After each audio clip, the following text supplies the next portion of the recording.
উপস্থিত আমাৰ দলৰ জ্যেষ্ঠ কৰ্মীসকল তথা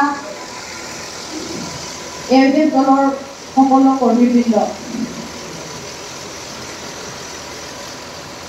আজি মই দলত যোগদান কৰিছোঁ এই দলৰ আদৰ্শ আৰু নীতিৰ প্ৰতি আকৃষ্ট হৈ আৰু আমাৰ নেতা সন্মানীয় মৌলানা বদৰুদ্দিন আজমল চাহাবৰ কামত আকৃষ্ট হৈ মই এই দলত যোগদান কৰিছোঁ আৰু মই খুব আনন্দিত যে অনাগত সময়ছোৱাত আমাৰ দৰে শিক্ষিত যুৱক যুৱতীসকলে অতি সোনকালে এই দলত যোগদান কৰিব।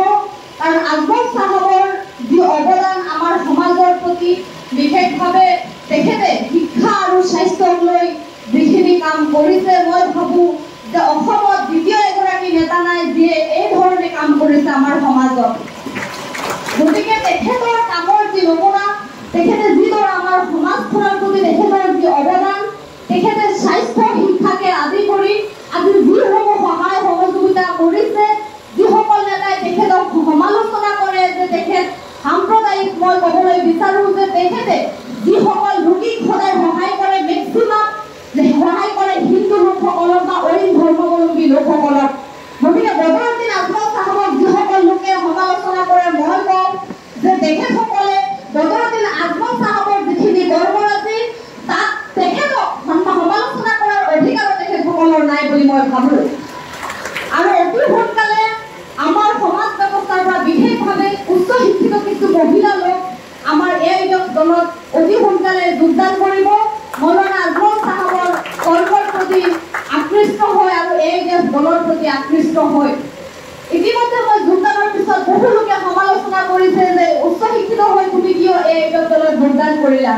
প্ৰত্যুত্তৰ হিচাপে মই কৈছোঁ যে এই দলত যিসকল লোক আছে, যিসকল নেতা আছে, তেখেতসকল অতি উচ্চ শিক্ষিত নেতা আৰু যিসকল কৰ্মী আছে তেখেতসকল উচ্চ শিক্ষিত আৰু উচ্চ শিক্ষিত লোকসকলে সদায় আকৃষ্ট হৈ অনাগত সময়ছোৱাতো এই দলত যোগদান কৰিব।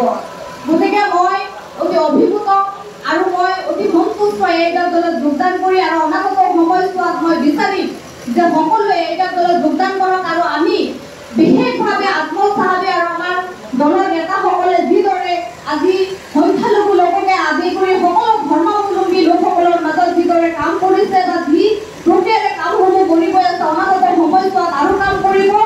আৰু আমি অনাগত যি নিৰ্বাচন আছে তাতো আমি ভাবোঁ যে আমাৰ যিসকল প্ৰতিদ্বন্দ্বী বা নেতা থাকিব তেখেতসকল বিপুল ভোটত জয়ী হ'ব বুলি আমি আশাবাদী। আৰু আমি মনে প্ৰাণে আমি যিসকল কৰ্মী আছোঁ, ময়ো এগৰাকী সাধাৰণ কৰ্মী, দলত যোগদান কৰিছোঁ মাত্ৰ। গতিকে অনাগত সময়ছোৱাত আমি বিচাৰিম যে আমি গ্ৰাছৰুট লেভেলত যিসকল কৰ্মী আছে সেই কৰ্মীসকলক বা অইন দলৰ লোকসকল আজি জয় জয় পথ হৈ পৰিছে এইখন সভাত, যে যিখন সভাত অইন ধৰ্মাৱলম্বী লোকসকলে আমাৰ বা অইন ৰাজনৈতিক দলৰ কৰ্মীসকল বা নেতাসকলে আমাৰ দলৰ প্ৰতি আকৃষ্ট হয়, তেখেতসকলে আজি মৌলানা বদৰুদ্দিন আজমল চাহাবৰ হাতৰ পৰা গামোচা পিন্ধিছে বা তেখেতৰ হাতক ধৰি ৰাজনৈতিক ক্ষেত্ৰখনত আগন্তুক সময়ছোৱাত আগবাঢ়ি যাব বিচাৰিছে। যিয়ে নহওক, মই বেছি দীঘলীয়া নকৰোঁ কাৰণ আমাৰ জ্যেষ্ঠ নেতাসকল আছে, তেখেতসকলে ভাষণ প্ৰদান কৰিব। মই এইখিনিয়ে ক'ব বিচাৰিম যে অনাগত সময়ছোৱাত আমি অতি নিষ্ঠাৰে আৰু বলিষ্ঠভাৱে কাম কৰি যাম। কাৰণ আজমল চাহাবে যিদৰে আমাৰ নিষ্পেষিত নিৰ্যাতিত লোকসকলৰ কাৰণে পাৰ্লিয়ামেণ্টত বলিষ্ঠ কণ্ঠেৰে তেখেতে মাত মাতি আহিছে আৰু যিসমূহ সমস্যা আছে আমাৰ সেই সমস্যাসমূহ সমাধানৰ কাৰণে তেখেতে বলিষ্ঠ কণ্ঠেৰে মাত মাতিছে আৰু সেই সমস্যাসমূহ সমাধান কৰি গৈ আছে। আৰু অনাগত সময়ছোৱাত মই ভাবোঁ আগন্তুক যি নিৰ্বাচন তাত বিপুল ভোটত জয়ী হ'ব তেখেতে, আৰু তেখেতৰ লগতে অইন যিসকল নেতা থাকিব আমাৰ তেখেতসকলে জয়ী হ'ব। আৰু আমি তেখেতসকলৰ কাৰণেও অতি সুন্দৰভাৱে দলৰ কাৰণে অনাগত সময়ছোৱাত কাম কৰি যাম। গতিকে মই ধন্যবাদ জনাইছোঁ সকলো কৰ্মীসকলক। মই যিহেতু সাধাৰণ কৰ্মী আৰু বহুত নতুনকৈ জয়ী হৈছোঁ, মই যোগদান কৰিছোঁ। মই অতি সোনকালে যিসমূহ আগন্তুক সভা সমিতি হ'ব মই আহিম আৰু কৰ্মীসকলৰ সৈতে মোৰ এটা চিনাকি পৰ্বও হ'ব।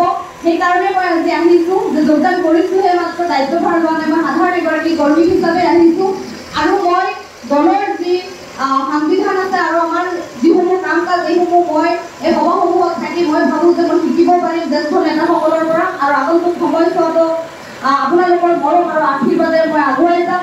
আৰু মই ভাবোঁ যে আঁঠুত যিদৰে মই মাত মাতিছিলোঁ বা কাম কৰি গৈছিলোঁ সাধাৰণ ৰাইজৰ মাজত থাকি, আগন্তুক সময়ছোৱাত সেই একেধৰণে আমি বলিষ্ঠ কণ্ঠৰে মাত মাতি যাম আৰু কাম কৰি যাম। গতিকে মই এটা কথাই ক'ব বিচাৰোঁ যে AUDF জিন্দাবাদ, মৌলানা আজমল সাহাব জিন্দাবাদ। ধন্যবাদ। আমাৰ দলত নতুনকে জয়েন কৰেছে আংশু